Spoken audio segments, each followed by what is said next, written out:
श्री कृष्ण गोविंद हरे मुरारे, हे नाथ नारायण वासुदेवा। राधे राधे दोस्तों, सरिता ज्ञान गंगा में आप सभी का स्वागत है। आइए हम माघ मास महात्म की कथा का श्रवण करें। मृग श्रृंग मुनि का भगवान से वरदान प्राप्त करके अपने घर लौटना। वशिष्ठ जी कहते हैं, राजन, मैं माघ मास का प्रभाव बतलाता हूँ, सुनो। इसे भक्ति पूर्वक सुनकर मनुष्य सब पापों से मुक्त हो जाता है। प्राचीन रथांतर कल्प के सतयुग में कुत्स नाम के एक ऋषि थे जो ब्रह्मा जी के पुत्र थे। वे बड़े ही तेजस्वी और निष्पाप थे। उन्होंने करदम ऋषि की सुंदरी कन्या के साथ विधि पूर्वक विवाह किया। उसके गर्भ से मुनि के वत्स नामक पुत्र हुआ जो वंश को बढ़ाने वाला था। वत्स की 5 वर्ष की अवस्था होने पर पिता ने उनका उपनयन संस्कार करके उन्हें गायत्री मंत्र का उपदेश किया। अब वे ब्रह्मचर्य का पालन करते हुए भृगुकुल में निवास करने लगे। प्रतिदिन प्रातः काल और सायंकाल अग्निहोत्र तीनों समय स्नान और भिक्षा के अन्न का भोजन करते थे। इंद्रियों को काबू में रखते, काला मृग चर्म धारण करते और सदा स्वाध्याय में संलग्न रहते। पैर से लेकर शिखा तक लंबा पलाश का डंडा जिसमें कोई छेद ना हो उसको लिए रहते थे।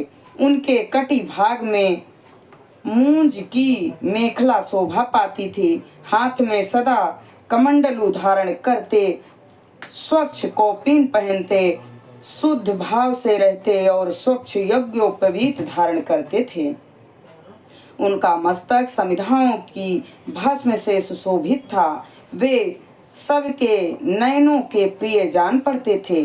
प्रतिदिन माता पिता, गुरु, आचार्य, बड़े बूढ़ों, सन्यासियों तथा ब्रह्मवादियों को प्रणाम करते थे। बुद्धिमान वत्स ब्रह्म यज्ञ में तत्पर रहने और सदा शुभ कर्म करने के अनुष्ठान किया करते थे। वे हाथ में पवित्री धारण करके देवताओं, ऋषियों और पितरों को तर्पण करते थे। फूल, चंदन और गंध आदि की कभी हाथ से छूते भी नहीं थे। मौन होकर भोजन करते थे। मधु, पिण्याक और खारा नमक नहीं खाते थे। खड़ाऊ नहीं पहनते थे तथा सवारी पर नहीं चढ़ते। शीशे में मुख नहीं देखते। दंत धावन, तांबूल और पगड़ी आदि से परहेज रखते थे। नीला, लाल तथा पीला वस्त्र, खाट, आभूषण तथा और भी जो वस्तुएं ब्रह्मचर्य आश्रम के प्रतिकूल बताई गई हैं, उन सब का वे परस्पर स्पर्श नहीं करते थे। सदा शांत भाव से सदाचार में ही तत्पर रहते थे। ऐसे आचार्यवान और विशेषतः ब्रह्मचर्य का पालन करने वाले वत्स मुनि सूर्य के मकर राशि पर रहते माघ मास में भक्ति पूर्वक प्रातः स्नान करते थे।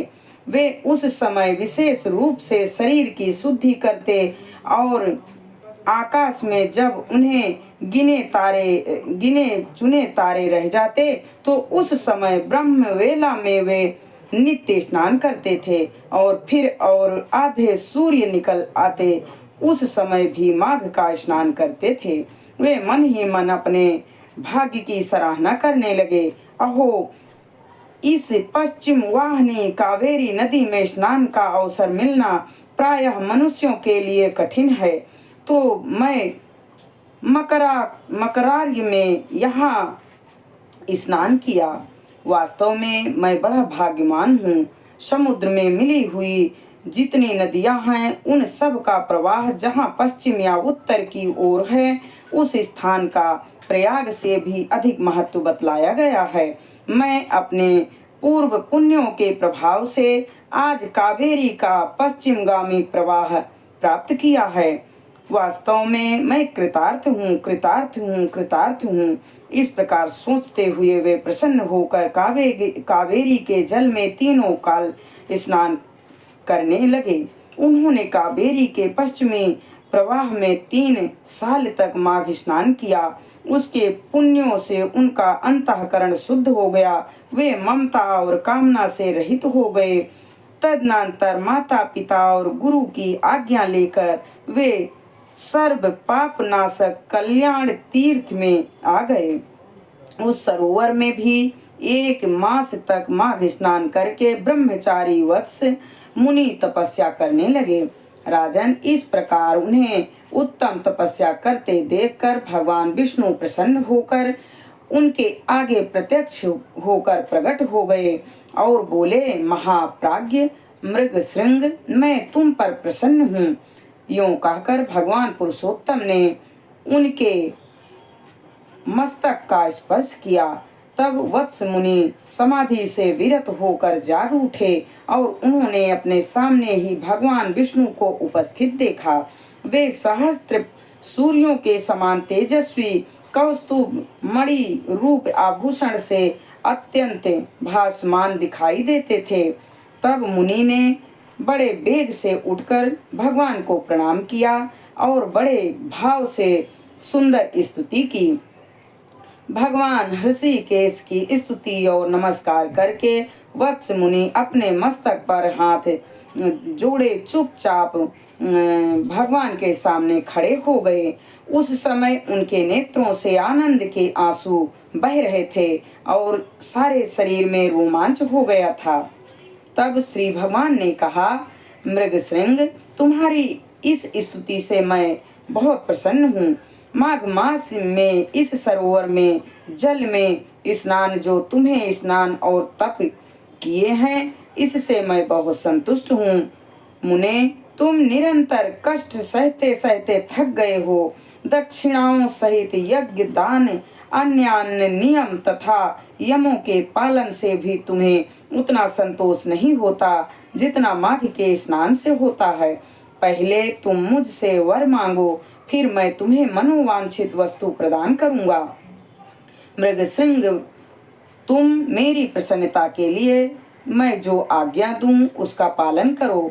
इस समय तुम्हारे ब्रह्मचर्य से जिस प्रकार ऋषियों को संतोष हुआ है, उसी प्रकार तुम यज्ञ करके देवताओं को और संतान उत्पन्न करके पितरों को भी संतुष्ट करो। मेरे संतोष के लिए ये दोनों कार्य तुम्हें सर्वथा करने चाहिए। अगले जन्म में तुम ब्रह्मा जी के पुत्र ब्रह्मज्ञानी भृगु नामक जीवन मुक्त ब्राह्मण होगे और निदाघ वेदांत वाच्यक ज्ञान का उपदेश करके पुनः परम धाम को प्राप्त हो जाओगे। मृगशृंग बोले, देवादिदेव, संपूर्ण देवताओं द्वारा वंदित जगन्नाथ, आप यहाँ सदा निवास करें और सब प्रकार के भोग प्रदान करते रहें। आप सदा सब जीवों को सब तरह की संपत्ति प्रदान करें। भगवान, यदि मैं आपका कृपा पात्र हूँ तो यही एक बार जिसे निवेदित कर चुका हूँ देने की कृपा करें। कमल नयन, चरणों में पड़े हुए भक्तों का दुख दूर करने वाले भगवान, आप मुझ पर प्रसन्न होइए। शरणागत वत्सल, मैं आपकी शरण में आया हूँ। भगवान विष्णु बोले, मृगशृंग एवं मस्तु, मैं सदा यहाँ निवास करूँगा। जो लोग यहाँ मेरा पूजन करेंगे उन्हें सब प्रकार की संपत्ति हाथ लगेगी। विशेषतः जब सूर्य मकर राशि पर हों, उस समय सरोवर में स्नान करने वाले मनुष्य सब पापों से मुक्त होकर मेरे परम पद को प्राप्त होंगे। व्यतिपात योग में अयन प्रारंभ होने के दिन संक्रांति के समय, विषुव योग में पूर्णिमा और अमावस्या तिथि को तथा चंद्र ग्रहण और सूर्य ग्रहण के अवसर पर यहाँ स्नान करके यथाशक्ति दान देने से और तुम्हारे मुख से निकले हुए इस स्त्रोत से मेरे सामने पाठ करने से मनुष्य मेरे लोक में प्रतिष्ठित होंगे। भगवान गोविंद के यूं कहने पर उस ब्राह्मण कुमार ने पुनः प्रणाम किया और भक्तों के अधीन होने वाले श्री हरि से फिर एक प्रश्न किया, कृपा निधे देवादिदेव, मैं तो कुत्स मुनि का पुत्र वत्स हूँ, फिर मुझे आपने मृगशृंग कहकर क्यों संबोधित किया? श्री भगवान बोले, ब्राह्मण, इस कल्याण सरोवर के तट पर जब तुम तपस्या करने लगे थे, उस समय जो मृग प्रतिदिन यहाँ पानी पीने आते थे, वे निर्भय होकर तुम्हारे शरीर में अपने सींग रगड़ा करते थे। इसी से श्रेष्ठ महर्षि तुम्हें मृग श्रृंग कहते हैं। आज से सब लोग तुम्हें मृग श्रृंग कहेंगे। यूं कहकर सबको कुछ प्रदान करने वाले भगवान सर्वेश्वर वहाँ रहने लगे। तदनंतर मृग श्रृंग मुनि ने भगवान का पूजन किया और उनकी आज्ञा लेकर वे उस पर्वत में चले गए। संसार का उपकार करने के लिए उन्होंने गृहस्थ धर्म को स्वीकार करने का निश्चय किया और अपने अंतःकरण में निरंतर वे आदि पुरुष कमल नयन भगवान विष्णु का चिंतन करने लगे। अपनी जन्मभूमि भोजराज नगर में घर आकर उन्होंने माता पिता को नमस्कार करके अपना सारा समाचार सुनाया। माता पिता के नेत्रों में आनंद के आंसू छलक आए। उन्होंने पुत्र को छाती से लगाकर बारंबार उसका मस्तक सूंघा और प्रेम पूर्वक अभिनंदन किया। वत्स, आप गुरु को प्रणाम करके फिर स्वाध्याय में लग गए। पिता, माता और गुरु तीनों को प्रतिदिन सेवा करते हुए उन्होंने संपूर्ण वेदों का अध्ययन किया और गुरु की आज्ञा लेकर विधि पूर्वक व्रत, स्नान और उत्सर्गन का कार्य पूर्ण किया।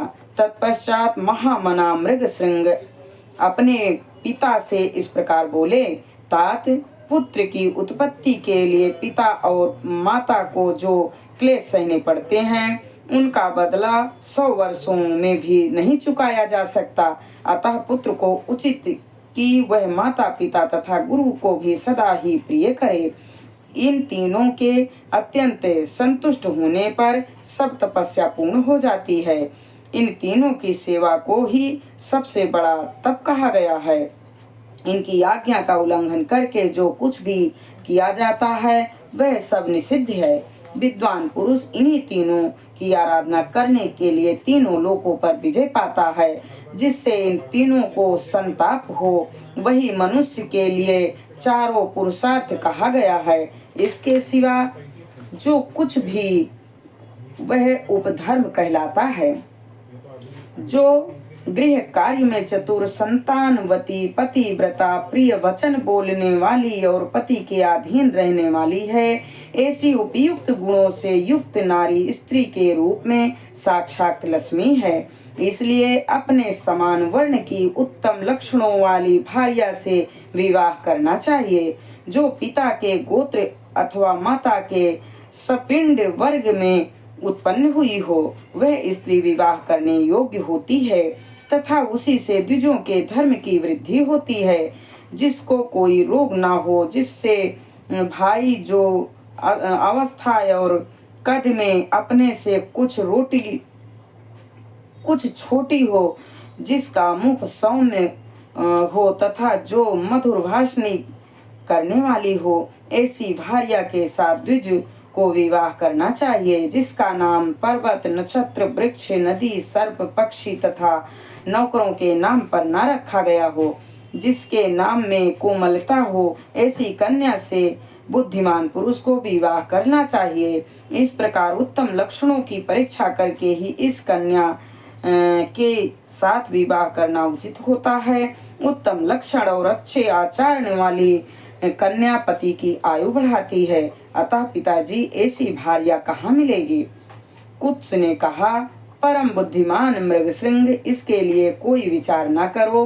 तुम्हारे जैसे सदाचारी पुरुष के लिए कुछ भी दुर्लभ नहीं है। जो सदाचारहीन, आलसी, माघ स्नान न करने वाले, अतिथि पूजन से दूर रहने वाले, एकादशी को उपवास न करने वाले, महादेव जी की भक्ति से शून्य, माता पिता के भक्ति न रखने वाले, गुरु को संतोष न देने वाले, गौओं की सेवा से विमुख, ब्राह्मणों का हित न चाहने वाले, यज्ञ, होम और श्राद्ध न करने वाले, दूसरों को न देखकर अकेले खाने वाले, दान, धर्म और शील से रहित तथा अग्निहोत्र न करने वाले, भोजन करने वाले, ऐसे लोगों के लिए ही वैसी स्त्रियां दुर्लभ हैं। बेटा, प्रातः काल स्नान करने पर माघ का महीना विद्या, निर्मल कीर्ति, आरोग्य, आयु, यक्ष, धन, समस्त पापों से मुक्ति तथा इंद्रलोक प्रदान करता है।